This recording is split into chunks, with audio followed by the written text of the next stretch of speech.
Adinda Firdaus sudah kontak saya. Beliau bilang, "Bang, aku tadi ada sedikit agak ribut itu di pengadilan." Saya bilang, "Kenapa Adinda?" "Iya, kan saya kan nggak ikut sidang, Bang. Saya cuma duduk di ruang tunggu di kursi pengunjung.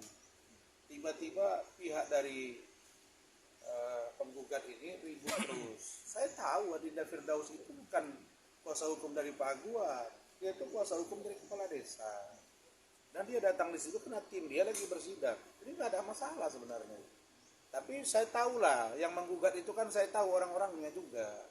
Nah karena mereka sering menggugat ya yang Pak Jokowi, yang Ima, itu hak mereka lah ya. Tapi paling tidak menurut saya perlu dijelaskan juga. Inilah kelemahan para lawyer. Senang kawannya bermasalah. Kan saya bilang Ikatan Dokter Indonesia, Ikatan Bidan Indonesia, Ikatan Hakim Indonesia, lihat aja. Mereka profesional gitu. Jadi saya yakin misalnya ketika 3 hakim, 1 ketua, 2 anggota majelis, itu saya laporkan. Saya yakin secara internal mereka diperiksa. Tapi di luar mereka harus kompak. Nah harusnya kita tidak begitu. Harusnya kita begitu. Ketika kita di luaran diganggu, kita harus bersatu. Di dalam kita perbaiki. Nah jadi menurut saya dia kan sudah duduk di situ. Dan yang kedua kita kan sudah ngomong di TV, di media semua tahu bahwa yang namanya pembekuan itu tidak ada undang-undang yang mengatur. Dasar pembekuannya juga salah. Adinda Firdaus dari Dewan Etik. Nah, kemudian saya apalagi, dan itu masih bisa kami lakukan, misalnya upaya perlawanan hukum. Jadi nggak bagus juga kalau harus dibilang, "Wah, lu bukan pengacara lagi." Salah itu. Yang bilang nggak pengacara siapa?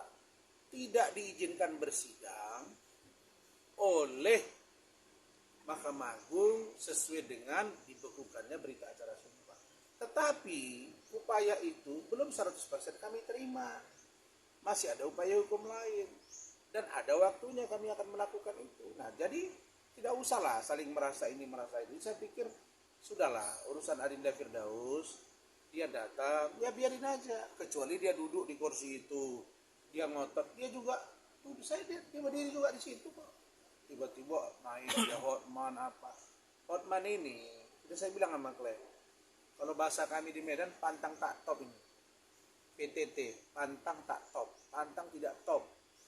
Seolah-olah melawan Ahok biar nampak jago, melawan Firdaus biar nampak jago, melawan Rasman biar nampak jago, melawan Rocky Gerung biar nampak jago. Dia nggak tahu orang mencibir dia gitu. Kenapa? Karena hanya dia yang saya tengok orang senantiasa suka berantem sama orang, tanpa orang itu tidak ada masalah dengan, tanpa orang itu bermasalah sama dia. Orang nggak ada masalah, kenapa diganggu gitu. Nah jadi saya kira ini kan cara dia, bukan malah dia koreksi diri. Kenapa saya sakit udah begini, kenapa Tuhan membuat dia sakit di depan para wartawan, di depan kami semua, sehingga itu membuat dia sangat malu. Dan saya yakin dia malu, tetapi mencoba membranding bahwa dia seolah-olah sehat. Mana bisa sehat? Kalau sudah berdarah livernya ya nggak bisa sehat. Bahkan informasi yang kita dengar-dengar ya ada yang lebih serius dari situ gitu. Tapi saya tidak mau sebutlah penyakitnya apa. Kalau itu benar ya saya kira, kalau itu benar informasi sakit tentang diri dia itu di luar liver itu, saya kira dia harus, menurut saya, lebih mendekatkan diri ke Tuhan. Jangan malah cari musuh dengan para warga masyarakat Indonesia dengan berbagai kalangan. Begitu. Tapi melihat mungkin ada tanggapan bahwa dia nggak mau damai sama abang, gimana? Yang minta damai siapa? Saya tidak pernah minta damai sama dia. Dari dulu saya nggak pernah minta damai. Yang pertama kali dulu Iklim Hakim lewat pengacaranya Faris, "Bang gini silakan aja Dinda ngomong dibilang saya. Kemarin itu tim saya Saudara Banua Sanjaya, saya nggak ada persetujuan, tiba-tiba dia nyeletuk begitu. Dan itu pun sudah saya ingatkan Arinda, itu salah lihat tuh Hotman. Bang kan niat saya baik, udah nggak usah sama Hotman ini, nggak perlu niat baik. Karena ini orang memang suka soal siapa yang mau minta damai sama dia. Kalau saya minta damai sama dia dari awal proses hukum ini, saya sudah punya cara dan saya tahu bisa mendatangi siapa untuk mendekatkan dia. Tapi saya tidak lakukan karena menurut saya tidak penting.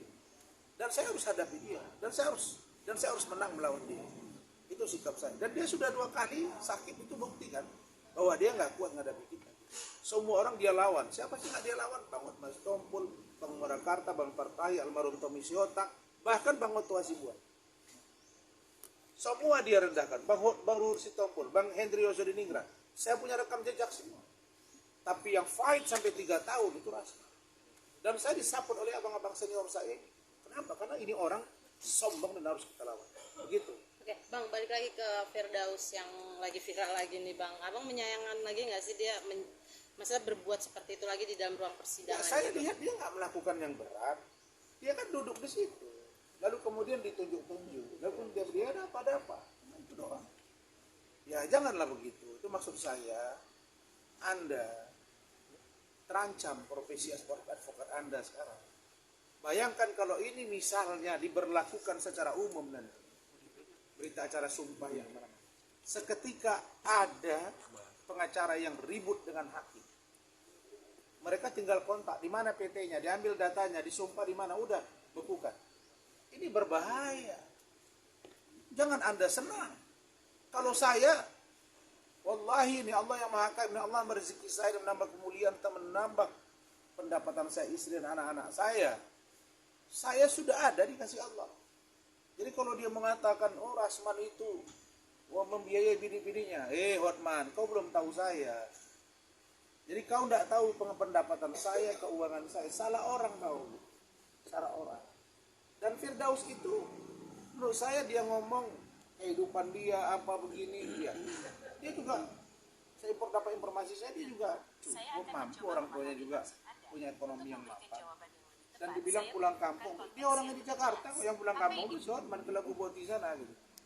Begitu. Bang, soal Bang Hotman menyindir gaya bahasa Inggrisnya Firdaus.